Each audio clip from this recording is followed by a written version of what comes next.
Yeah, George Kilpatrick Inspiration for the Nation, celebrating people we feel good about. Our guest is General Davis. General is the author of Free from Death Road, but also, what is your current occupation, sir? My current occupation is I'm the CEO and founder of Real Fathers, Real Men. Real fathers are those who haven't given up on their sons or their daughters, and real men are those who are willing to take the sacrifice to replace the fathers and the fathers who got doing it right there by their sons.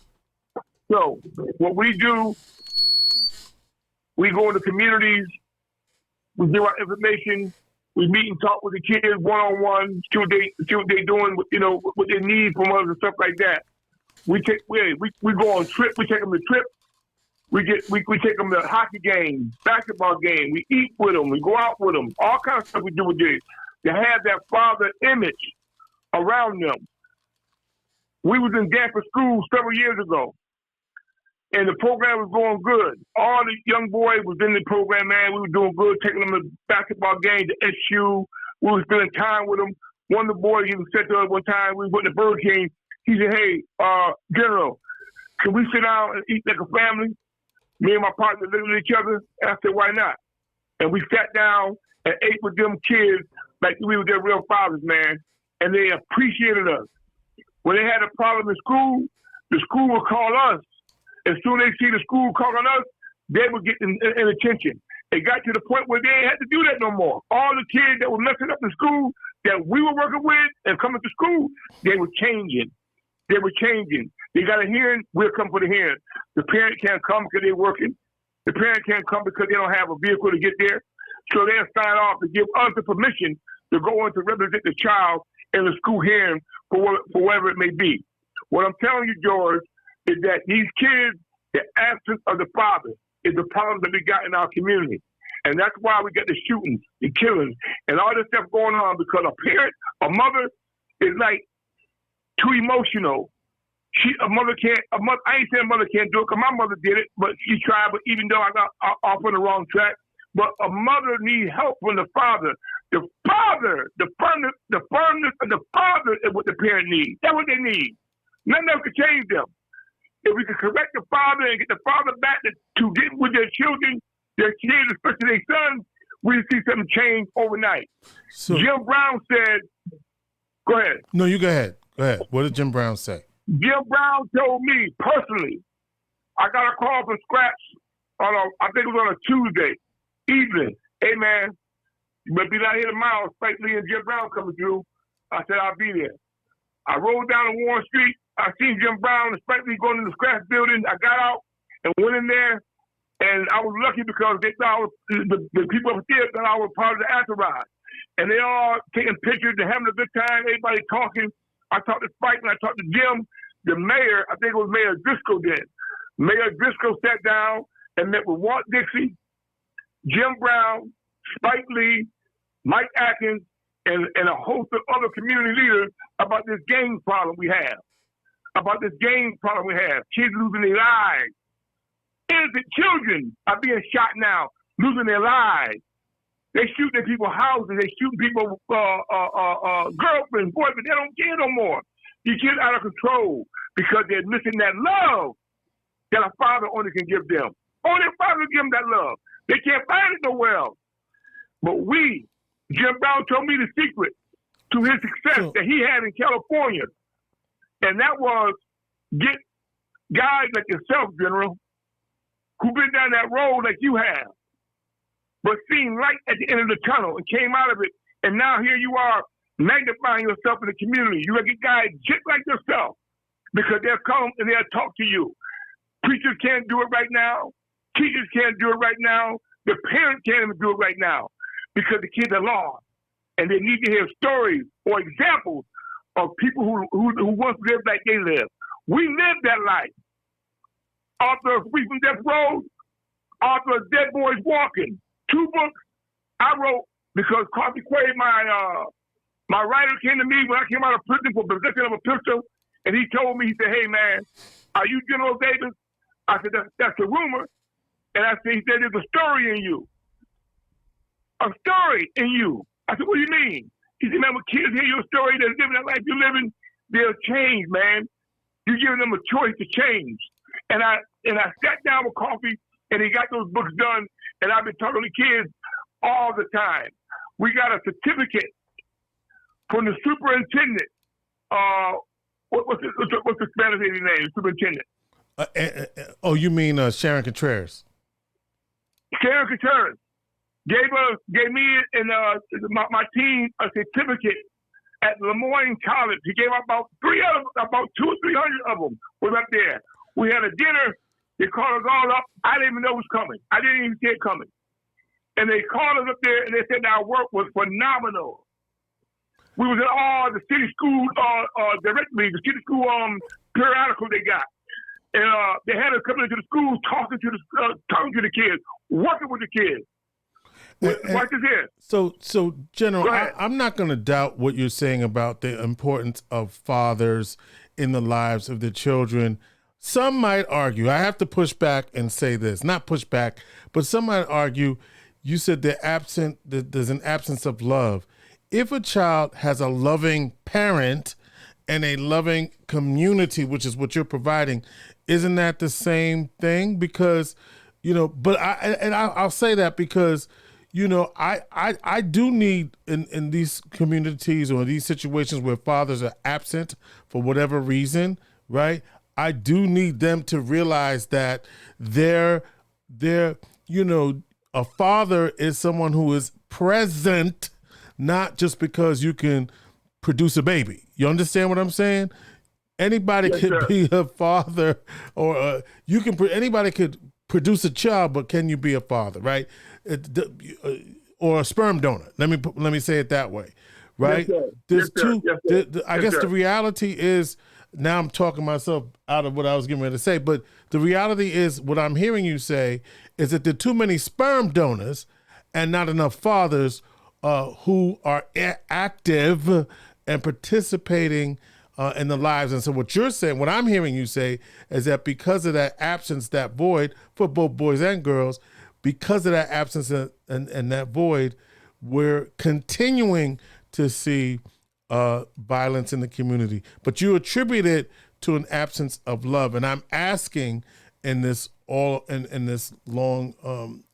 little question here is, if love is the answer, can't that love be provided by others in the community like yourself, or within the village? That's what I'm trying to say. Talk to me. Okay, so like I said, so I'm going to answer that with an example, and then I'm going to speak on it. Okay. One of the kids that I worked with had a father in the house. Matter of fact, it was 3 of them that had fathers in the house. But the sperm donor part, you're right about that. Because not that their father didn't love their son or love their kids. I ain't saying that. I understand sometimes, man, my father is working so much. He got so much to do around the house. He got to go and make bread. He got to make money for the bills. The father doing so much. It's hard sometimes. Not impossible, but hard to pay attention to his son who's looking for somebody to follow. And if that father don't get to that son in time before the streets get to him, that'll be his father. The streets will be his father. Now, the love that you're talking about, yes, that love can come from a parent, a mother. But a mother loves their child unconditional. We know my mother loved me, man, ain't no doubt about it. Ain't no doubt about my mama loved me. Every time I got in trouble, she was there. I was never wrong. She always defended me. Always looked out for me. My mother was there. Gave me all the love I needed. But I couldn't give it back to her by being right because I didn't have that male role model. Boy, you know what to do. You heard your mother say that. They need that. They need that. Love from the mother plus love from the father equals freedom from gangs, freedom from crime, freedom from drugs, freedom from death. Love from the mother plus love from the father equals freedom from jail, freedom from death, freedom from drugs, and so on and so forth. You got to have both. of those parents in that house most of the time. I'm not saying, I know we got some parents out there that's doing well with their kids without the father. They discipline them kids real good. They guide them real good. But that's only a few. What about the ones that's on the wayside who don't have that kind of mother? What about the ones who have a mother that's on drugs? The mother's on alcoholic or what it may be. The mother may have some issues that she can't even deal with her son the way she needs to. Then the son becomes the father because now he go out and get a bag or a packet to take care of his mother and his family. Do you understand what I'm saying to you? I understand. That mother, because if she's not right, she can push that child right out into the community. Push him out. Don't even know she's doing it. It's not deliberate. The mother with her son going out there getting in trouble, going to jail, getting killed. She don't want that. But the boy sees the need to help his mom out. I remember I was in the store one day, and I heard somebody say, I'm at the counter, my back turned, and I heard somebody say, I'm gonna mention no name. I heard somebody say, Colonel, why you leave that program? Why you stay up there at that school, that program, and left my son like that? And I turned around and see who it was. I said, sister, we didn't leave the program. The program left us. You know, the school district wouldn't let us be in the school. No, that wasn't it. I told her that and a big job came up for my job, the other side job I had. And when the job came up, it took us away from the kids. And those kids that we had in that room, her son was the only boy out of that group. Not one more, probably one more, but he was the child I was with. That boy went on to become a rap artist. He always hopped in my car with me. We were going to the park, we were going to the eat, or going to the game, or whatever. He always say, man, I want to be a rapper. I want to change. I don't want to get into the streets and do this, do that. He boy, 10, 11 years old, man, in elementary school. But they talking grown man business. He right now is out of town somewhere with rappers. He's out of town with producers who's trying to see him do well because he had a good mother, he had a good father, and he had a good role model with me. But okay, so he had the best of all three. If we can get that man in every household, with every kid, with every kid that don't have a father, and put our time in them and get them back to the community, then our community will start changing. Because once you start changing that boy, he's gonna tell his friends, "Hey man, we got a choice. Real father, real man, we got a choice, man. They real, man. They ain't fake. They ain't fake. They're not faking us out like these other programs do. They're not gonna fake us out. They being real. See, we be real. We're not controlled by nobody. Oh, when you say fake, what do you mean by when you were talking General Davis, real men, real fathers, real men? Talk to me. What do you mean fade you out? What do you mean by that? Say that again. You said they're not going to fade us out because we're not controlled by somebody. That's what I heard you say. What do you mean by that? You're not going to fake us out. Fake us out, meaning you got programs. You got programs that's federally funded or whatever by personal donors. I don't know how it is, but they don't control their program. The people that pay for their program control them. Jim Brown didn't get no federal funding. Yeah, he didn't get no government funding. In fact, Jim Brown went to football players he knew. He went to basketball players he knew. He got personal funding, which made American a success in L.A. And we're talking about the Crips and the Bloods now. Yeah, we're talking about Jim Brown, former NFL, Orange Great. Yeah, that's what we're talking about. Just making sure that people understand we're talking about the Jim Brown. That's who we're talking about. Okay. Jim Brown. Yeah. Jim Brown had a game. Jim Brown had a gang prevention program in California called American. God bless his soul. May Allah have mercy on Jim Brown and forgive his faults and sins. Because that man was a good man. He did good to the community. And he helped change L.A. when it came to gangs and stuff like that. Everybody's not going to change. We're not trying to save the world. Everybody's not ready for it. Some guys just so addicted to what they're doing, they keep doing it. It's called Street Addiction. That's a program that my friend teach, Street Addiction, Noble, and he shows guys how they connected with the street so much that becomes addiction. The drugs become addiction. Every day is addiction if you're doing it wrong, right? So some people love that street stuff, that street scene. They love that, but you got those that don't love it. What about the movie that Ice Cube played in. What's that movie there? What's that movie? Boys in the Hood. Boys in the Hood.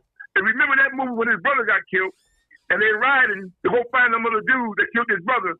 One of the boys in the back seat because his father, played by Lawrence Fishburne, his mother said, "I can't take him no more.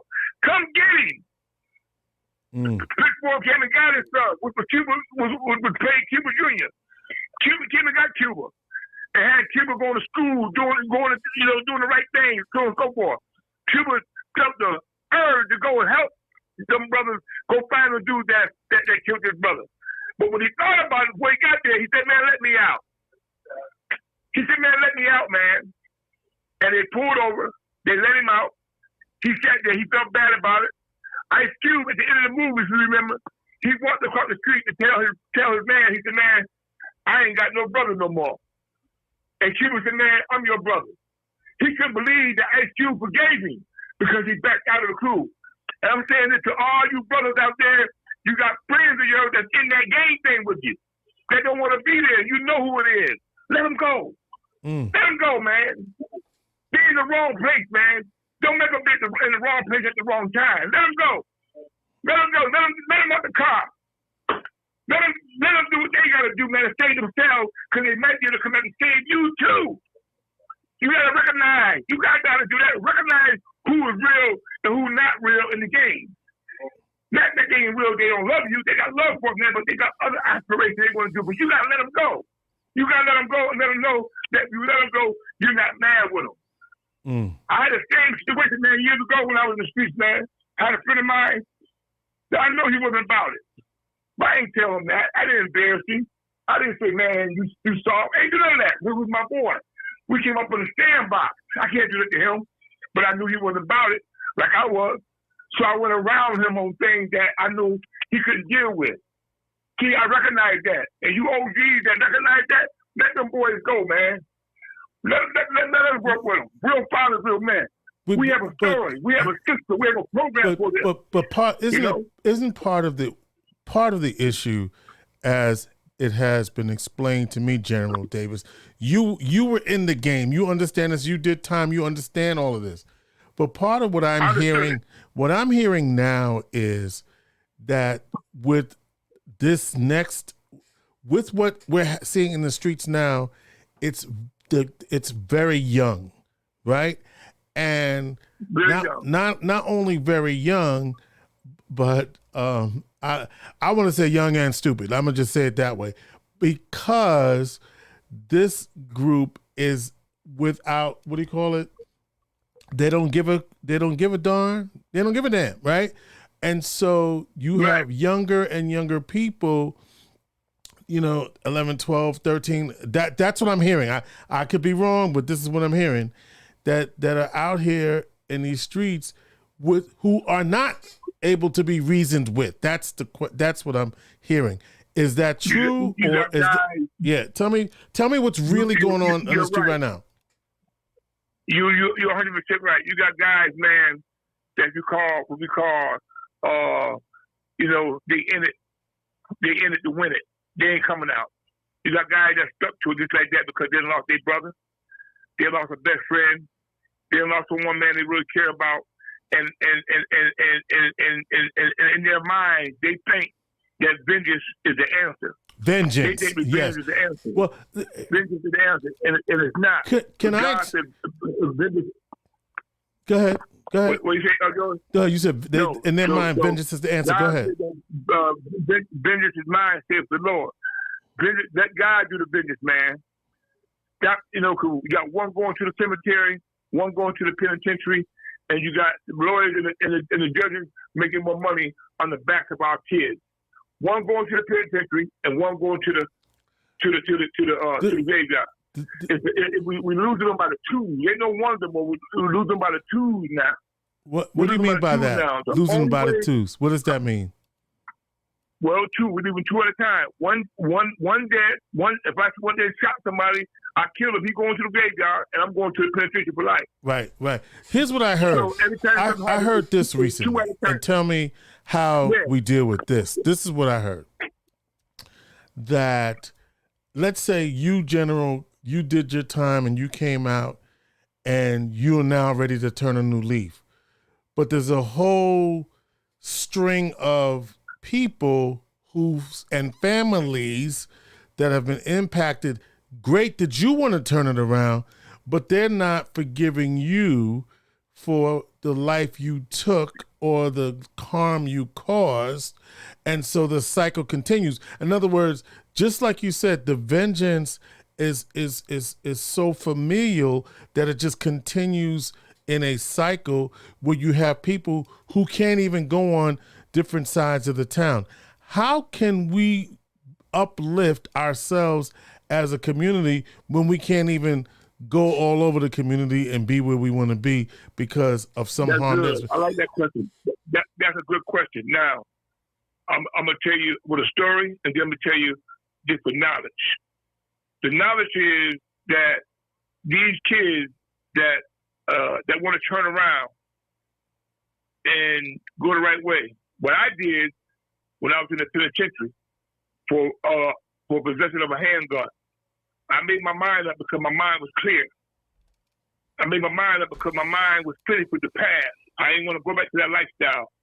I had a lot of visions in my mind for things that happened to me and my friends, but I didn't do it that way. I made a call to my aunt over in Buffalo. God bless her soul. And I asked my aunt, can I get paroled to her home? I didn't want to come back to Syracuse. So I got paroled over to Buffalo to my aunt's residence. And when I got there, they had a lot of gangs and stuff over in Buffalo. I seen it.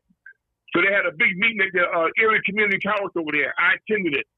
And I got up and said a few things. And when I told them that I was in gangs in Syracuse, everybody got up and looked back at me. And I started working the gang stuff over there with them for about a year or two. And then when I came back to Syracuse, I knew I was through with it because I got training how to be a different person in the penitentiary and in Buffalo with those groups they had over there. That's the story. The knowledge is that the vengeance, the story is I got shot by a guy years ago on South Ave in Borden in my car. I was in a shootout. All my brothers, all my cousins from New York, everybody came to the hospital. They're going to do this, they're going to do that. I said, no, leave it alone. I couldn't talk or write this on paper. No, I got it. I'm going to kill him myself. I'm doing this, that. All that kind of stuff. Over the years, I didn't see him for a while, about several months. But I'm a Muslim. I could have been a Christian or I could have been a Jew. But I believed in God so much that I forgave the guy. And when I seen him, I approached him. And I told him, I said, hey, man, it's over. Because I didn't want him to worry about me or to have a fear of me, and then he come back and assault me again some kind of way. So I went to him because I was done with that lifestyle. And I told him, man, it's over. I said, it's over, brother.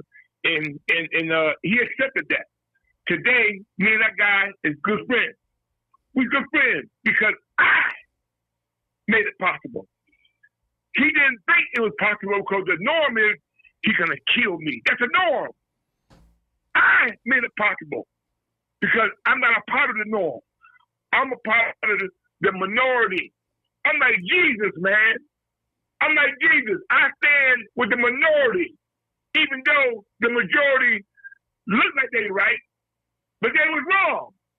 He didn't think the norm is, do it this way, do it that way. No, it's one way to do things, and that's the right way. Even though everybody's doing it wrong, you are committed. I had to be committed to something of doing right, and that's what I did. And that's what they got to learn. They got to learn forgiveness. They got to learn mercy. They got to learn love, understanding. All these things they have to learn, but they got to learn it with the Father. The Father got to take them to the church. You're going to bring it right back to where we started. What I'm hearing you say is even after all of these years and all of these programs, fathers have to do more. Fathers have to do more within certain. If they don't have a father, if their father in the penitentiary, or if their father is dead for some reason, or they can't get to their father, or their father just ain't gonna come through, we understand that. That's why we got real fathers, real men. We have a program set up for these kids, and they can make a choice. They don't have to roll the dice and take a chance. They can come to us and make a choice to live right. So this is what I said this last week on the show in terms of resources. We're a resource-rich community. Why is it then, General, with all the resources, your program and many others, that we're still dealing with the issue of gang violence? Is it just fathers? What else is it? Because something is going on if we're continuing to see the same patterns repeat themselves for generations. Because like you said, you went to the guy, but you're an OG now. And for some people, I wasn't an OG then, though. You wasn't an OG then. I wasn't an OG then. Okay. No, okay. No, I was a G. I was a G, but I wasn't an OG. Right. I was a G, and I was at the age where I was the same age these kids was, 18, 19, 20. That's how old I was when all this happened. And you squashed it at that age? I was young. Mm-hmm. Huh? And you went. Yeah, I was young. You were 19 when you squashed it? You had to be older than that. No, I was about 18 or 19 when I got shot. I was like probably 23, 24 when I squashed it. Okay, I was gonna say a little bit more maturity there. No, go back. Go back. I was about I was boxing then. Yeah, I was about 19 or 20. I was about boxing then. Mm-hmm. I was about 19 or 20 years old when I squashed that people there, man. Yeah. So I'm hearing you tell me what the challenges are. What are we going to do now? Because we've got the city, got the violence, anti-violence. We got the street addiction program that, Noble and his crew. We've got, Good Life and that crew. We got all kinds of things happening right here. Right. And I'm not even talking about whether those programs are effective. That's not the issue. The issue is with all of these things, including your program, why are we still dealing with this? Why are we still dealing with this, General? My opinion, everybody, including us, my opinion, everybody has to be more visible. You have to be more visible. Sometimes these kids don't know, they ain't got an iota of who the Good Life program is, or this other program over here. Only program I see that's visible is Noble. Street addiction. Yeah. I see that more than any other program. I see street addiction, and I also see Hines program, Man Up. Hines got a good program going down in the corner. Hines and Noble is the only one I see visible. I'm not saying no bad about the other programs. I'm just saying they more inside. They have to get a component. Everybody that getting that money to help these kids, I don't care if you show them how to start a business, open or write a book, or do this. That don't matter. They have to have a component in that program where, okay, man, you two going to go out and you're going to fish. You're going to fish. You're going to be the fishermen of men. And you're going to go out and fish these kids in to give them this program so we get them straight and get them all into a right start. Job Corps, in my opinion, I tried to go to Job Corps when I was getting in trouble when I was young, right? So Job Corps, I like Job Corps. I think Job Corps is a good outlet for a lot of these kids. Job Corps gets you away from the city. Job Corps get you in a place, man, where you don't know nobody but you. So Job Corps get you in a place, man, where you get you a trade. You go get your GED. Go get a trade. That didn't do this with no money, man. This is what I'm hearing you say then on the low. What you're really saying is for the kids that are coming back who are incarcerated, their first stop may not be here. Their first stop may need to be somewhere else where they could get it together before they get back here. That's what I'm hearing you say. There you go. If they beefing, if they like you said earlier, and you that's a good statement you made, a real good one, because it's real. Here it is. I want to stop me in the games now, but I done shot 20 guys over the years. I done shot 10 guys, whatever it may be. Now I want to change, and a few of them guys that I shot might be in a wheelchair, might be dead, might be whatever. But everybody know I did it. Now, even though I'm changing, I'm walking down the street, and now they gunning at me because they trying to get vengeance. They trying to get revenge, you see? And the only way that's going to stop is that we educate the ones who trying to both sides had to be educated. Mm-hmm. Not saying that both agree. They might not agree. All right, man. Yeah, I do that, but that nigga dead. I'm gonna kill his ass. Whatever it may be. They still be at the guy or whatever. So when I understand that. When a guy that changed, he got to come to a program like us where he got a choice, and we can get him out of town. We can get him a job for him. We're looking for safe houses right now out of town, Rochester, Utica, in the area not too far away, where these kids can go and get their lives together, man, in peace. They ain't got to keep looking over their head. And take somebody trying to, so we trying to find that now because we know it's gonna take a new location. Yeah, we know that. We know that. So that's part of it. So you're telling me you want fathers where the father is absent. There's a community of men who have had the similar life experiences, ready to fill the gap, who can relate in a real way. You're also saying that the programs that exist right now have to be more visible, and for some, the return home may not be possible. They may need to go somewhere else to get it back together. All right, so those are some things after the fact. How do we stop it from happening? Education. The father got to be, or the father or a parent, a male role model, got to get those kids, man, when they're about the age of 7 or 8. That's what I got seeing all this video stuff. They going on video. You got these kids watching these videos and duplicate them, going into the schools, killing up people and all that kind of stuff.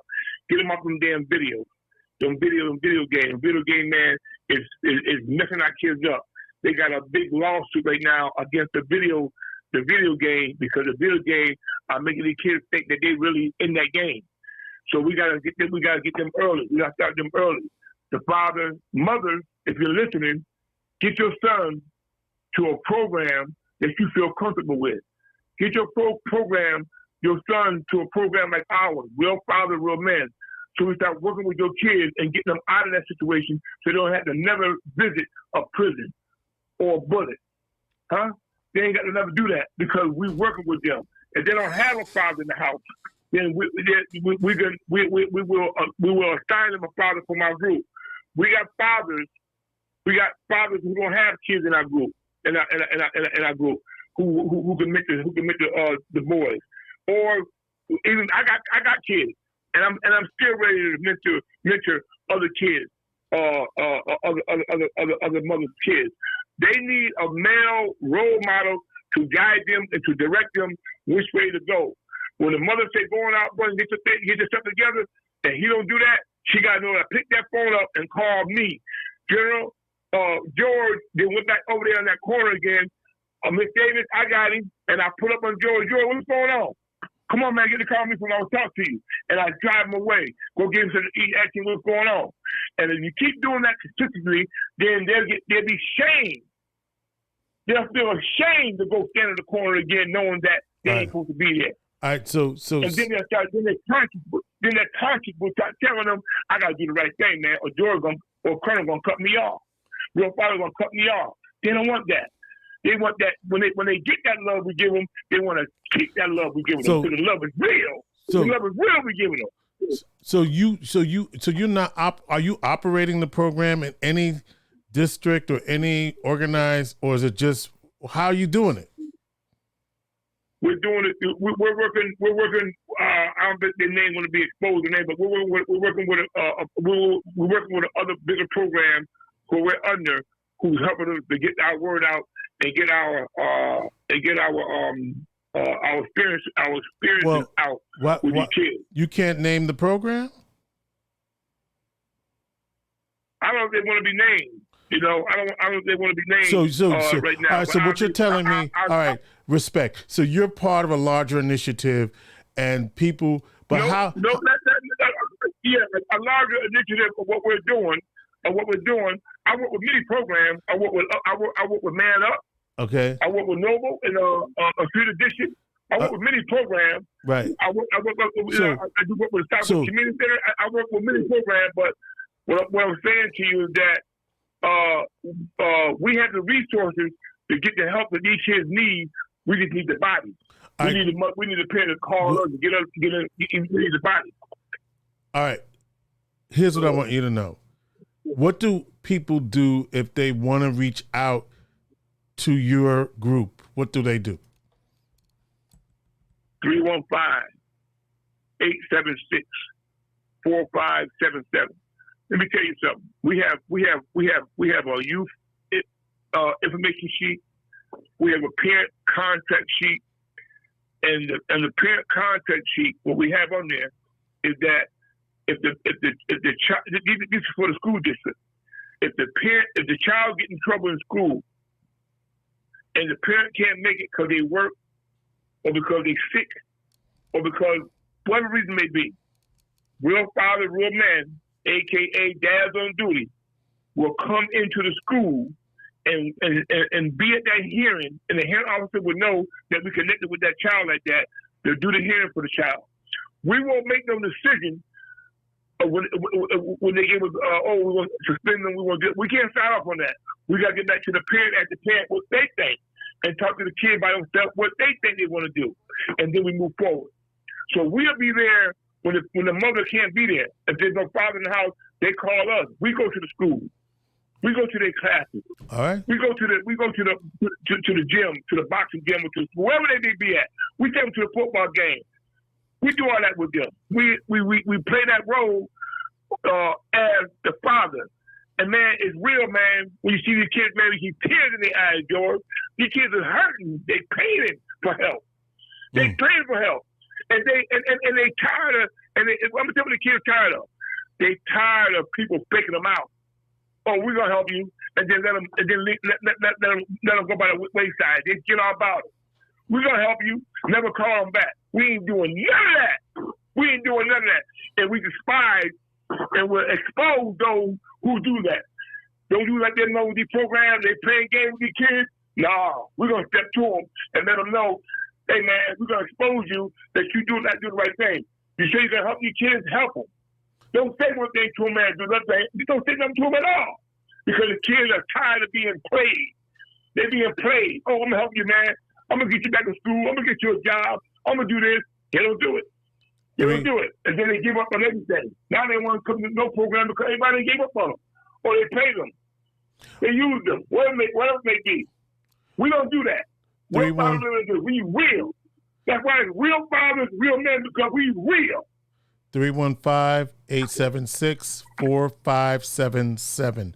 315 Real fathers, real men, 876 SYR@AOL.com. Say it again. Real fathers, plural. Real fathers, real men, SYR@gmail.com. That's the website. The phone number is 315-876-4577. Let's get it on the road. I'm doing the same thing that Jim Brown was doing. I'm saving lives. And in the meantime, the lives are saving me too. Praise be to God. General Davis, Inspiration for the Nation, 315-876-4577. Keep doing the work, Inspiration for the Nation.